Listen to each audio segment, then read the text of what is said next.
اپنی والہانہ انداز میں تلاوت فرما رہے ہیں.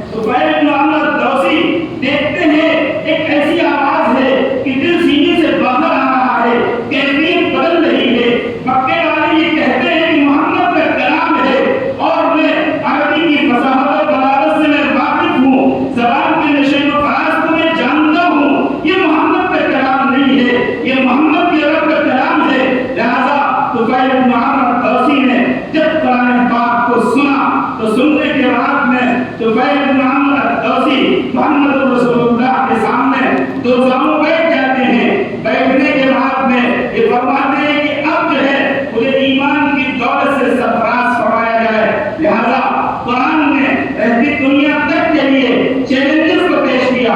وہ چیلنج کیا تھا کہ وَقُلْ لَوْ اجْتَمَعَتِ الْإِنسُ وَالْجِنُّ عَلَىٰ أَن يَأْتُوا بِمِثْلِ هَٰذَا الْقُرْآنِ لَا يَأْتُونَ بِمِثْلِهِ وَلَوْ كَانَ بَعْضُهُمْ لِبَعْضٍ ظَهِيرًا.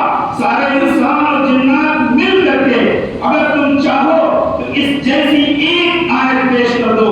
پھر قرآن نے دوسرا چیلنج پیش کیا فَأْتُوا بِعَشْرِ سُوَرٍ مِثْلِهِ. اس جیسی 10 آیتوں کو پیش کر دو. پھر قرآن نے تیسرا چیلنج پیش کیا قُلْ فَأْتُوا بِسُورَةٍ مِثْلِهِ. اس جیسی ایک سورت کو پیش کر دو. پھر قرآن نے چوتھا چیلنج پیش کیا کہا فَإِن لَّمْ تَفْعَلُوا وَلَن تَفْعَلُوا فَاتَّقُوا النَّارَ الَّتِي وَقُودُهَا النَّاسُ وَالْحِجَارَةُ أُعِدَّتْ لِلْكَافِرِينَ. ہرگز اس جیسا قرآن پاک تم پیش نہیں کر سکتے ہو. اور یاد رکھو اللہ اپنے آپ سے بچو جس کا ایندھن انسان اور پتھر ہے.